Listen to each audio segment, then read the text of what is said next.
Hello friends, welcome to online engineering. यहाँ पे हमने शुरू किया है आपके लिए रैपिड रिवीजन सीरीज, जिसमें हम बात कर रहे हैं आपके आरसीसी सब्जेक्ट की। ये जो रैपिड रिवीजन सीरीज है उन सभी एग्जाम के लिए काफ़ी यूजफुल होने वाली है। वो चाहे आपका गेट एग्जाम हो, चाहे आपका इंजीनियरिंग सिविल सर्विसेज का एग्जाम हो, चाहे आप किसी भी स्टेट AE की तैयारी कर रहे हो, RRB JEE के लिए, या आपके सीनियर सेक्शन इंजीनियर के लिए।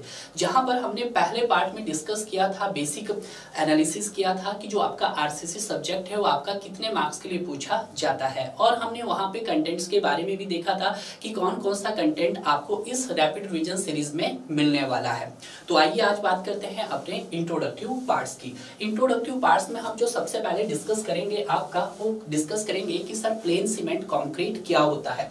यहाँ पे आप जान सकते हैं कि प्लेन सीमेंट कंक्रीट को अगर हम शॉर्ट फॉर्म में लिखना चाहें तो इसको हम क्या बोल सकते हैं सर, PCC बोल सकते हैं। क्लियर है। अब क्वेश्चन ये उठता है कि सर PCC क्या होता है। PCC क्या है? एक प्रकार का एक मिक्सचर है। किस किस चीज का?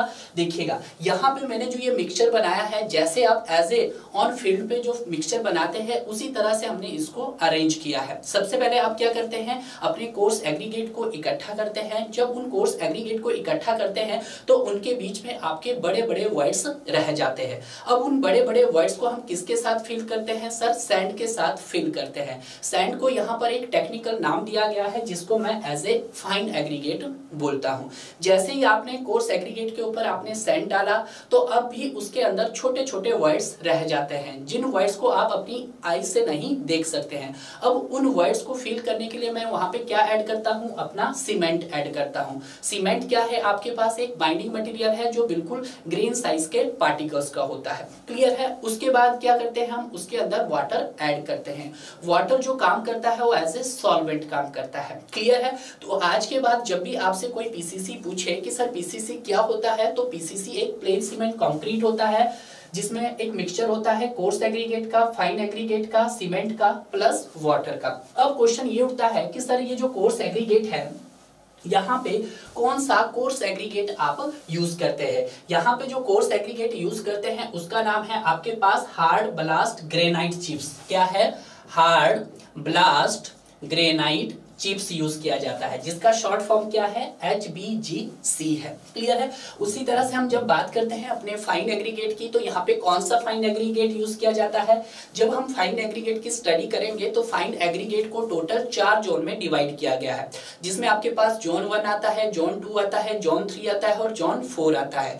जोन 2 जो होता है आपके पास वो किसका होता है सर? वो मीडियम फाइन एग्रीगेट होता है। यहाँ पे जो हम एग्रीगेट यूज करते हैं फाइन एग्रीगेट, वो कौन सा होता है सर आपके पास? वो मीडियम फाइन एग्रीगेट होता है, जहां पर जिसका स्टैंडर्ड नाम दिया गया है, जिस सैंड को क्या बोला जाता है? इन्योर सैंड बोला जाता है। तो फाइन एग्रीगेट में आप कौन सा सैंड यूज करेंगे सर?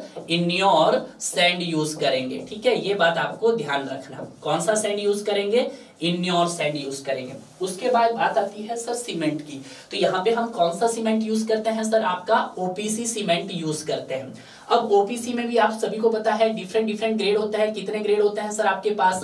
3 ग्रेड होते हैं। 3 ग्रेड कौन कौन से होते हैं? एक होता है आपके पास OPC 33 होता है, एक आपके पास 43 होता है और एक आपके पास 53 होता है। इनमें से भी क्वेश्चंस फ्रेम किया जाता है कि इन तीनों ग्रेड में से कौन सा ग्रेड आपके पास स्टैंडर्ड ग्रेड कहलाता है। तो अगर मैं बात करता हूं 43 की, तो 43 आपके पास क्या कहलाता है सर? ये आपके पास स्टैंडर्ड ग्रेड कहलाता है। क्लियर है, ये बात आपको ध्यान रखना है।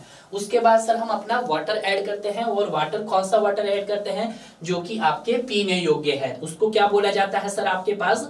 पोर्टेबल वाटर बोला जाता है। क्या बोला जाता है? Portable water. क्लियर है।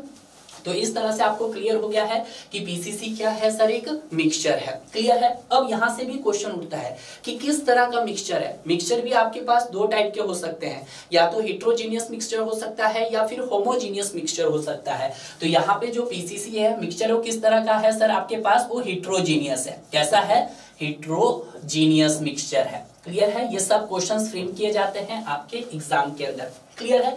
जैसे ही हम इस कंक्रीट को बनाते हैं तो आपको ये क्या बना के देता है? एक रॉक लाइक स्ट्रक्चर बना के देता है। इनको जब हम बनाएंगे तो आपके पास कैसा बनेगा सर? ये एक रॉक लाइक स्ट्रक्चर्स बन जाएगा। ठीक है, ये बात आपको ध्यान रखनी है। अब जब ये रॉक लाइक स्ट्रक्चर बन जाएगा तभी हम इसका नाम क्या दिया सर आपके पास? PCC नाम दिया। ठीक है। अब पीसीसी की भी कुछ प्रॉपर्टीज होती है, उन प्रॉपर्टीज को जानने से पहले हमें ये चीज जानना होगा कि जो सर मेरे पास ये पीसीसी होता है वो ये किस नेचर का होता है, डक्टाइल नेचर का होता है या ब्रिटल नेचर का होता है। तो हमेशा याद रखना कि जो सर पीसीसी होता है आपके पास वो किस नेचर का होता है सर, वो आपके पास ब्रिटल इन नेचर का होता है। कैसा नेचर का होता है, ब्रिटल नेचर का होता है, बिल्कुल सही। अब जो ब्रिटल नेचर का होता है तो सर ब्रिटल नेचर की प्रॉपर्टीज क्या होती है, ये भी तो क्वेश्चंस पूछा जा सकता है, बिल्कुल सही। तो यहाँ पे हम लिखेंगे कि सर जो ब्रिटल नेचर्स की जो प्रॉपर्टी होती है वो क्या होती है सर, वो होती है स्ट्रॉन्ग कंप्रेशन में होता है बट वीक टेंशन में होता है। क्या होता है सर आपके पास, स्ट्रॉन्ग कंप्रेशन में होता है, बिल्कुल सर, और वीक आपका किस में होता है, वीक हमारा वो टेंशन में होता है। क्लियर है, ये सिर्फ बेसिक पॉइंट्स है जो आपको पता होने चाहिए। क्लियर है, क्योंकि मैं आपका बेस बना रहा हूं। क्लियर है। अब उसके बाद आता है क्वेश्चंस कि what is the important properties of plane cement concrete, कि प्लेन सीमेंट कंक्रीट की इंपॉर्टेंट प्रॉपर्टीज क्या होती है। तो सिंपल सा फंडा है कि जो भी एक ब्रिटल नेचर की प्रॉपर्टीज होती है वही आपके प्लेन सीमेंट कंक्रीट की प्रॉपर्टीज होती है। तो पहली प्रॉपर्टीज क्या होती है देखिएगा सर, स्ट्रॉन्ग होता है कंप्रेशन में और वीक होता है आपका टेंशन में। तो ये आप लिख सकते हैं प्रॉपर्टीज में, first strong in compression, strong in compression होता है बट वीक इन टेंशन होता है। ठीक है, अब यहीं से क्वेश्चन फ्रेम किया जाएगा। सर वीक इन टेंशन बताया, आपके पास कितना वीक होता है, तो ये होता है आपके पास 1/10 of the average compressive strength, 1/10 of the average compressive strength. Clear है, ये बात आपको ध्यान रखना है। क्लियर है, क्योंकि यहीं से क्वेश्चंस फ्रेम किए जाते हैं। अब इसको कोड ने क्या लिखा है, ठीक है, क्योंकि हमने कहा है कि जो पीसीसी होता है सर वीक इन टेंशन होता है सर, कितना होता है 1/10 of the average compressive strength. इसी को आपने कोड ने मेंशन किया है कितना सर, ये होता है near about 10 to 15% of the average compressive strength, 15% of the average compressive strength. ठीक है, ये बात आपको ध्यान रखना है। क्लियर है। अब फाइनली जो आपसे इंपॉर्टेंट नोट्स है, ये काफी इंपॉर्टेंट है जो मैं आपको बता रहा हूं। पहला इंपॉर्टेंट नोट्स आप क्या डाल सकते हैं, पहला इंपॉर्टेंट नोट्स हो सकता है कि जो आपका पीसीसी होता है उसमें क्या होता है, वीक इन टेंशन होता है, कितना होता है sir 10 to 15% of average compressive strength.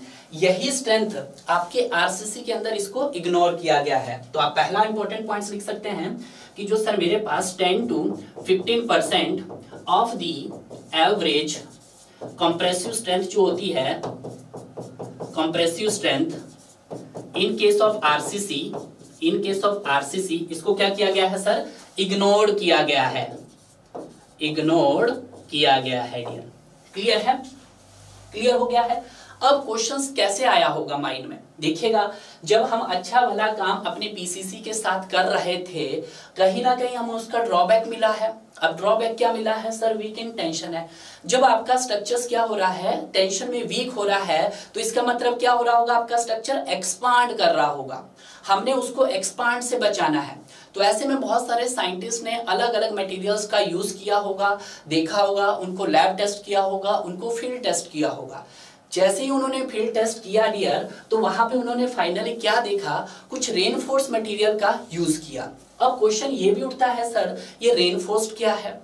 Reinforce material आपके पास वो मटेरियल्स है जो कि आपके प्लेन सीमेंट कंक्रीट को और स्ट्रेंथ प्रोवाइड करा रहा था। बिल्कुल सही सर। तो अगर हम बात करते हैं इस रेनफोर्स का मतलब क्या होता है, रेनफोर्स का मतलब होता है स्ट्रेंथन प्रोवाइड करना। अब जब ये स्ट्रेंथ हमें प्रोवाइड कर रहा है तो ये कैसा था ये रेनफोर्स, तो ये हमारे पास मेटल्स की फॉर्म में थे। किसकी फॉर्म में थे आपके पास, मेटल्स की फॉर्म में थे।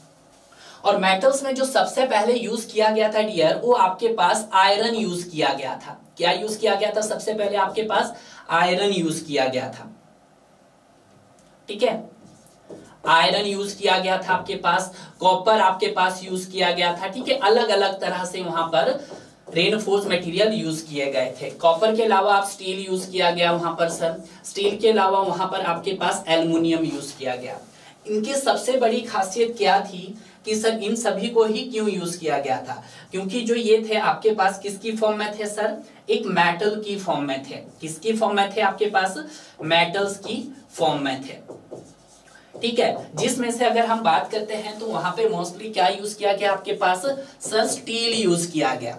ठीक है, अब क्वेश्चन ये भी उठता है सर स्टील क्यों यूज किया गया। देखिएगा, स्टील वहां पे यूज किया गया क्योंकि स्टील क्या है आपके पास, एक एलॉय है। क्या है, एलॉय है। एलॉय के साथ साथ किस तरह का मिक्सचर है सर आपके पास, स्टील। स्टील हमारे पास होमोजीनियस मिक्सचर है। कैसा मिक्सचर है, होमोजीनियस मिक्सचर है। ये क्वेश्चंस है जो एग्जाम में पूछे जाते हैं। पहला क्वेश्चन फ्रेम किया जाएगा कि जो सर हमारे पास पीसीसी है, प्लेन सीमेंट कंक्रीट है, वो किस तरह का मिक्सचर है सर, वो हेट्रोजीनियस मिक्सचर है। उसी तरह से जो स्टील है वो एक प्रकार का एलॉय है, किस तरह का मिक्सचर है सर हमारे पास, एक होमोजीनियस मिक्सचर है। क्लियर है। अब क्वेश्चन ये उठता है कि सर वहां पर हमने स्टील ही क्यों यूज किया गया है। देखिएगा, स्टील के लिए एक सबसे बड़ी प्रॉपर्टीज आती है कि जो स्टील होता है वो कैसा होता है सर आपके पास, एक डक्टाइल इन नेचर का होता है। और जो डक्टाइल्स मटेरियल्स होते हैं वो आपके टेंशंस में क्या होते हैं सर, स्ट्रांग होते हैं। तो जो हमारी प्रॉब्लम थी कि जो हमारा कंक्रीट था वो क्या था सर आपके पास, वीक था टेंशन में। हमने उसको स्ट्रांग बनाना था। उसको स्ट्रांग बनाने के लिए हमने रेनफोर्स मटेरियल यूज किया, और रेनफोर्स मटेरियल में भी हमने स्टील ही यूज किया। क्यों स्टील यूज किया, क्योंकि बहुत सारे साइंटिस्ट लोगों ने और जो भी फील्ड वर्क करते थे उन्होंने एक टेस्ट किया और उन्होंने ये पाया कि जितना कंक्रीट आपका एक्सपांड कर रहा था उतना ही स्टील आपका एक्सपांड कर रहा था। बिल्कुल सही सर। तो इस एक्सपांड के पीछे क्या रीजन है, इस एक्सपांड के नीचे एक रीजन है क्योंकि जो स्टील जो एक मटेरियल होता है उसकी एक प्रॉपर्टीज होती है। उस प्रॉपर्टीज का नाम क्या है, कोएफिशिएंट ऑफ थर्मल एक्सपेंशन। क्या है, coefficient of thermal expansion. Steel की क्या है, एक प्रॉपर्टीज है। उस प्रॉपर्टीज का नाम क्या है, कोएफिशिएंट ऑफ थर्मल एक्सपेंशन। ठीक है, ये बात आपको ध्यान रखना है। सर ये तो आपने बता दिया है कि इसकी प्रॉपर्टी है कोएफिशिएंट ऑफ थर्मल एक्सपेंशन, जिसको हम किस में एक्सप्रेस करते हैं। ये क्वेश्चन पूछा जाता है डिग्री, या तो उसको हम पर डिग्री सेल्सियस में रिप्रेजेंट करते हैं या फिर हम उसको पर डिग्री केल्विन में रिप्रेजेंट करते हैं। ध्यान दीजिएगा, क्योंकि एक बार क्वेश्चन में ये भी पूछा था कि किस में रिप्रेजेंट करते हैं, वहां पे पर डिग्री सेल्सियस नहीं था, वहां पे पर डिग्री केल्विन था डियर। क्लियर है, तो ये बात भी आपको ध्यान रखना है। कोएफिशिएंट ऑफ थर्मल एक्सपेंशन आपको क्या रिप्रेजेंट करता है, कोएफिशिएंट ऑफ थर्मल एक्सपेंशन आपको रिप्रेजेंट करता है कि आपका मटेरियल कितना एक्सपांड किया। तो आप ये भी लिख सकते हैं कि हमें क्या प्रॉपर्टीज बताता है, ये बताता है आपके मटेरियल की एक्सपांड होने की प्रॉपर्टी। क्या बताता है, मटेरियल्स की एक्सपांड होने की प्रॉपर्टीज बताता है। क्लियर है, बिल्कुल सही। अब देखिएगा, जब ये मटेरियल के एक्सपांड होने की प्रॉपर्टीज बताता है तो इसका सिंपल सा रीजन है कि जितना आपका कंक्रीट एक्सपांड किया होगा उतना ही आपका रेनफोर्स मटेरियल एक्सपांड किया होगा। तो कहने का मतलब ये है कि स्टील हमने इसीलिए यूज किया कि जितना स्टील एक्सपांड कर रहा था उतना ही आपका कंक्रीट भी एक्सपांड कर रहा था। बट उसके लिए कैसे पता चला, तो उसके लिए हमारे पास एक प्रॉपर्टी है, that is coefficient of thermal expansion. तो वहां पे हमने डिफरेंट वैल्यूज को चेक किया। तो जहां पे स्टील का जो कोएफिशिएंट थर्मल एक्सपेंशन रहा वो आपके पास 12 इंटू 10⁻⁻⁶ पर डिग्री सेल्सियस। क्लियर है। एल्युमिनियम का देख सकते हैं 23, स्टील से डबल है। क्लियर है। ब्रास का है 18 है, कॉपर का 16 है, कंक्रीट का 12 है। ये इंपॉर्टेंट है।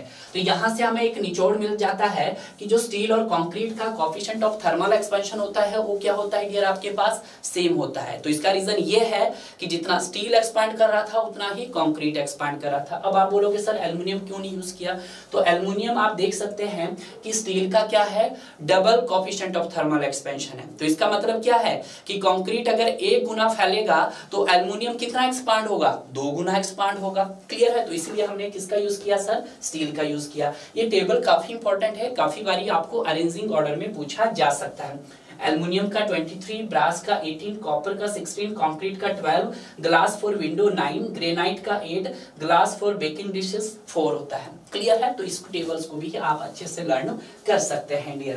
क्लियर है। तो हमने पीसीसी के बारे में जाना और जो उसका वीकनेस पार्ट था उसको हमने स्ट्रॉन्ग बनाया, किससे, अपने रेनफोर्स मटेरियल से। अब यहाँ पे हम जो कवर करेंगे, अब आता है वर्ड आपका आरसीसी वर्ड। आरसीसी क्या होता है आपके पास, रेनफोर्स सीमेंट कंक्रीट। देखिएगा यहाँ पे मैंने जो डेफिनेशन लिखी है एज ए प्रैक्टिकल फॉर्मेट में लिखी है।